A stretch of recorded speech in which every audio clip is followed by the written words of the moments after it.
바로가 모세가 바로에게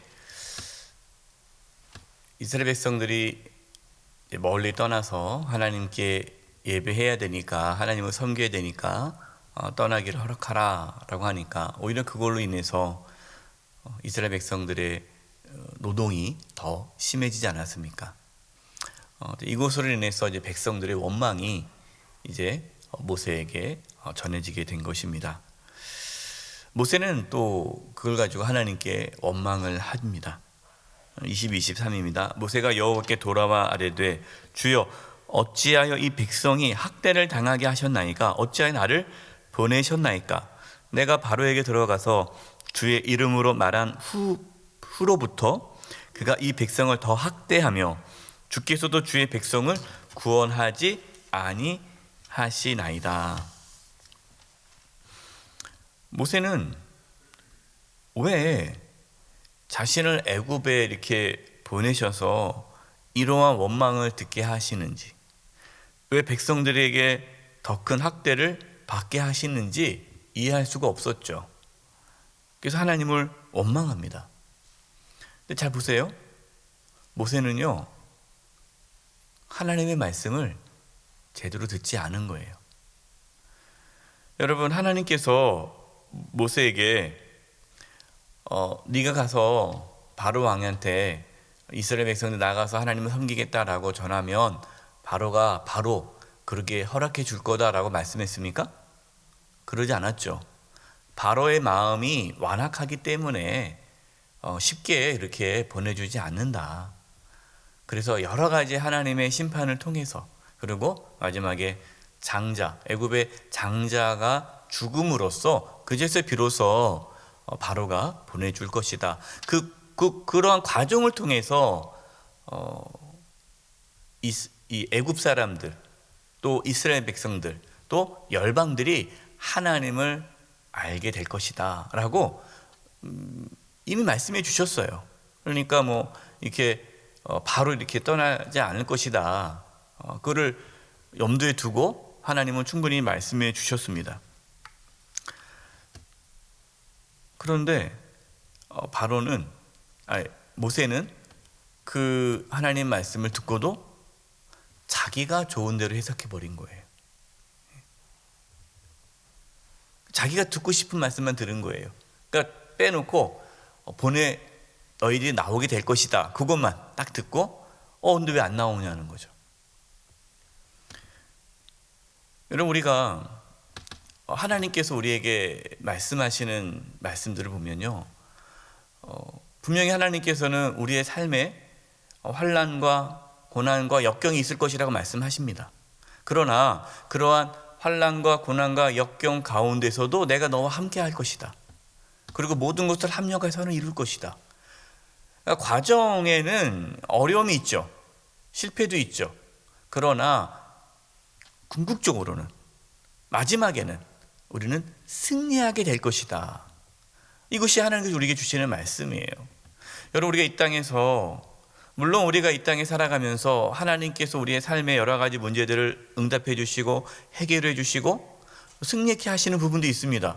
그러나 또 그렇지 않은 부분들이 많이 있어요. 몸이 아플 수도 있고, 사업이 어려울 수도 있고, 또 자신의 잘못으로 인하여, 다른 사람의 죄악으로 인하여서 내가 알 수 없는 고통을 이 땅에서 겪을 수밖에 없습니다. 하지만 궁극적으로 우리는 승리하게 되죠. 우리가 오늘 본문에 나와 있는 이 모세처럼 당장에 내가 하나님의 일을 하는데, 또 내가 순종하며 살아가는데 왜 내 삶에 이렇게 막히는 것 같고 일이 안 되는 것 같고 이렇게 힘듦이 있을 때, 만약 우리가 모세처럼 하나님께 원망하고, 하나님 왜 말씀하셨는데 왜 하나님께서 이렇게 길을 열어주지 않습니까? 라고 한다면 우리는 착각하고 있는 거예요. 자신이 원하는 것, 내가 원하는 것이 이루어지는 것, 여러분, 그게 믿음이 아닙니다. 무엇이 믿음입니까? 하나님의 말씀을 믿는 게 믿음이에요. 우리가 원하는 것이 아니라 하나님 말씀 붙잡는 거예요.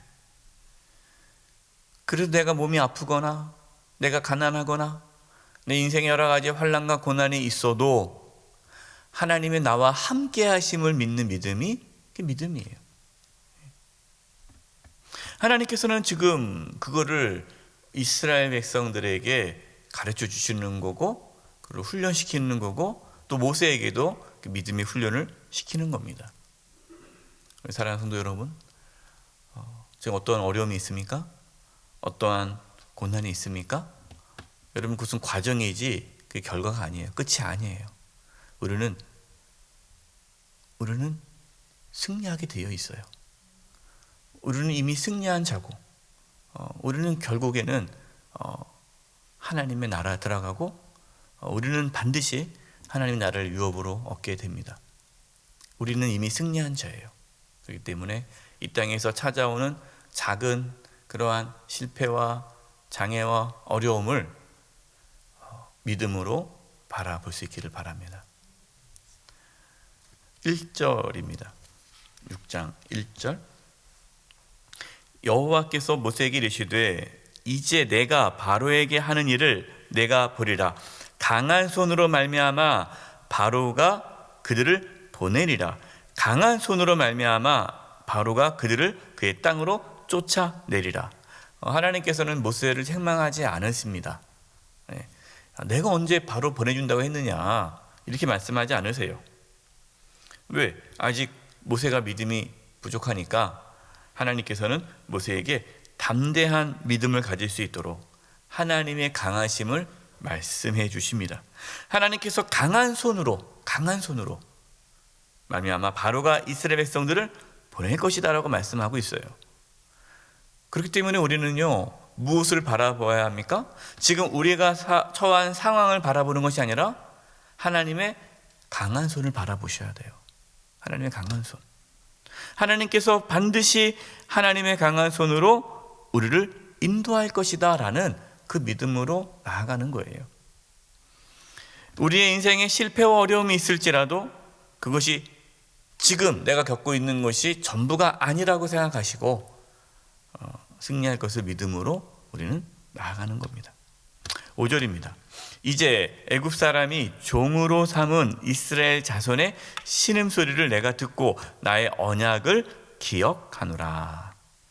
하나님께서요, 이스라엘 백성들을 구원해 주시는데 애굽에서요, 그 이유가 무엇입니까? 하나님의 언약을 기억한다라는 거예요. 그러니까 이스라엘 백성들이 애굽에서 나오게 된 것은 하나님께서 아브라함에게 하셨던 언약, 이삭과 야곱에게 하셨던 언약, 이스라엘 백성과 하셨던 언약, 그 언약을 하나님께서는 이루기 위해서 그들을 구원하신다라는 겁니다. 우리가 구원받는 것도 마찬가지예요. 여러분, 우리가 하나님의 구원을 받는 거, 우리가 구원받는 거, 우리의 선함 때문이 아닙니다. 우리가 하나님을 위해서 열심히 살았기 때문에 하나님 우리를 구원해 주신 것이 아니에요.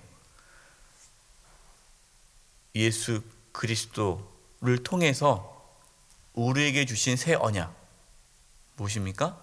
예수님이 십자가에 피 흘려 죽으심으로 우리가 죄사함 받고 하나님의 자녀가 되었다라는 그 언약으로 인하여 우리를 구원해 주시는 거예요. 누구든지 그 언약, 새 언약, 복음을 믿는 자, 받아들이는 자는 구원을 받는 것이지 우리가 어떠한 우리의 선함으로 구원을 받는 것이 아니에요. 여러분, 하나님께서 저와 여러분을 포기하지 않으십니다. 하나님께서 저와 여러분을 포기하지 않는 이유가 뭐예요? 우리가 착하게 살아서?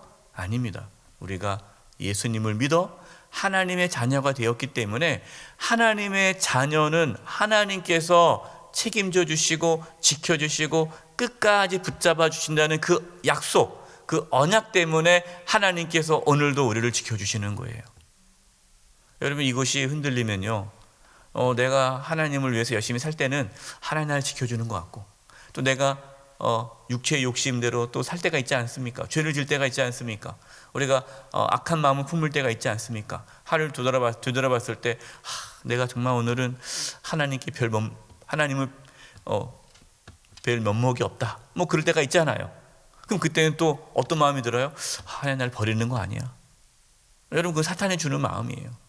그렇지 않아요. 하나님은 하나님의 약속을 반드시 지키시는 분이에요. 그래서 우리는 하나님의 언약, 약속, 하나님의 말씀을 붙잡고 살아가는 것이에요. 6절과 7절입니다.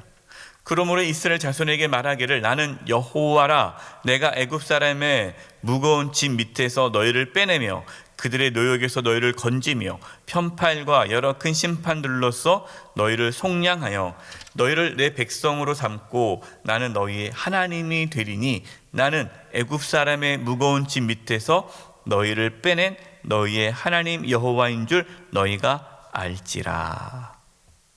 하나님께서는요, 지금 불평하고 원망하고 있는 백성들에게 하나님의 말씀을 전하라라는 거예요. 하나님 말씀을 전하라. 하나님께서 하나님의 편팔과 큰 심판으로 이스라엘 자손을 애굽에서 구원하시겠다라고 말씀하셨습니다. 이스라엘 자손은 하나님의 백성이 되고 하나님은 이스라엘 하나님이 되신다라고 말씀하십니다. 그리고 하나님께서 뭐라고 말씀하세요? 이 출애굽 과정을 통해서 이스라엘 자손들이 하나님이 어떠한 분인지를 알게 될 것이다 라고 또 말씀해 주십니다. 지금 모세와 아론에게 필요한 것이 무엇입니까? 하나님의 말씀을 믿는 거예요. 이스라엘 자손들이 살 길이 무엇입니까? 하나님의 말씀을 믿고 순종하는 거예요. 하나님께서는 모세와 아론에게 그리고 이스라엘 자손들에게 믿음을 주시기 위해 계속해서 말씀해 주십니다. 9절입니다. 그런데 뭐라고 얘기해요? 모세가 이와 같이 이스라엘 자손에게 전했어요. 하나님 말씀을. 그들이 마음의 상함과 가혹한 노역으로 말미암아 모세의 말을 듣지 아니하였더라. 얼마나 힘듭니까? 말씀을 전하래도 전했는데 말씀을 전했으면 듣고 회개하고 그렇군요. 아멘 은혜 받았습니다. 이러면 모세가 얼마나 힘이 나겠어요.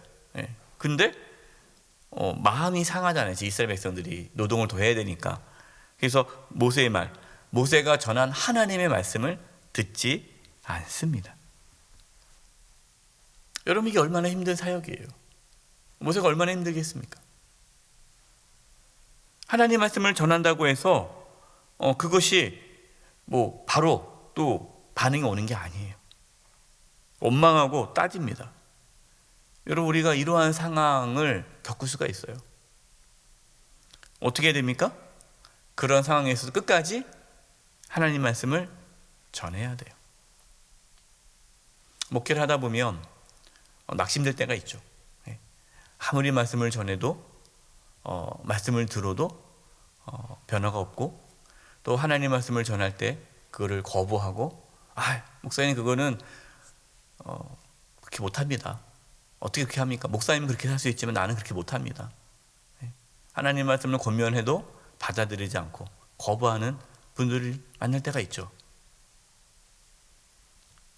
그럼 때로는 이게 무슨 의미가 있을까? 아무리 말씀을 전해도 이것이 무슨 의미가 있을까? 과연 말씀 전하는 게 의미가 있을까? 목회를 해야 될까 말까?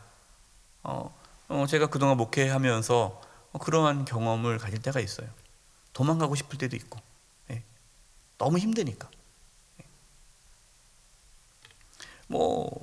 은혜 받고 그냥 변화되고 회개하고 아멘 이러면은 얼마나 목회자가 힘이 나겠어요. 근데 그렇지 않을 때가 있거든요.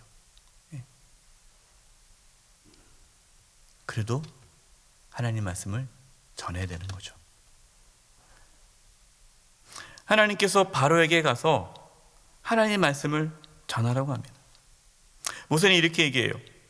아니 지금 이스라엘 자손들도 하나님 말씀을 듣지 않는데 바로가 듣겠습니까? 근데 하나님께서 뭐라고 말씀하세요? 그래도 전해라. 그래도 전해라. 여러분, 우리는 이 세상에 하나님 말씀을 전해야 돼요. 안 들 겁니다. 안 들어요. 예. 예수 믿으세요. 그러면은 얼마나 예수 믿으세요 하는 순간 그냥 그 말이 더 공격적으로 다가오는 거예요. 그 뭐 교회 다니는 사람들이 뭐 하면서 쭉 얘기해요. 그러니까 이게 피곤하니까 우리가 그냥 아유, 나만 믿지 뭐. 그냥 믿지 않는 가족들에게도 나만 건드리지 마세요. 나만 건드리지 않으면 나도 건드리지 않을게요. 이렇게 산단 말이에요. 전해야 돼요. 욕을 막 뭐라고 해도 전해야 돼요. 하나님 말씀을 전해야 돼요. 여러분, 그것이 우리의 사명이에요. 어떠한 상황에서도 낙심하지 마시고 절망하지 마시고 포기하지 마시고 하나님의 말씀을 전할 수 있기를 바랍니다. 여러분, 그것이 살 길이에요. 우리가 어떠한 상황에 처해 있어도 하나님 말씀을 붙잡으시기 바랍니다. 하나님 말씀을 밀어내지 마시고 내가 듣고 싶지 않아도 하나님 말씀을 받아들이고 하나님의 말씀을 붙잡고 살아가시고 그 하나님 말씀을 나누며 살아가시기 바랍니다. 끝까지 견디시고 끝까지 달려가십시오. 반드시 하나님께서 우리를 인도하시고 승리케 하시고 우리를 통해 하나님의 살아계심을 나타내실 것입니다. 힘내시고 끝까지 걸어가는 저와 여러분 되기를 간절히 축원드립니다. 기도하겠습니다. 하나님 아버지, 참 힘들고 포기하고 싶고 그냥 주저앉고 싶을 때가 저희들이 있습니다. 하나님, 저희들에게 힘을 주시고 포기하지 않게 해주시고 낙심하지 않게 해주시고 끝까지 하나님 말씀 붙잡고 나가게 도와 주시옵소서. 세상이 교회를 향하여 손가락질하고 조롱한다 할지라도 끝까지 복음을 전하는 삶을 살게 하여 주시옵소서. 예수님의 이름으로 기도드립니다. 아멘.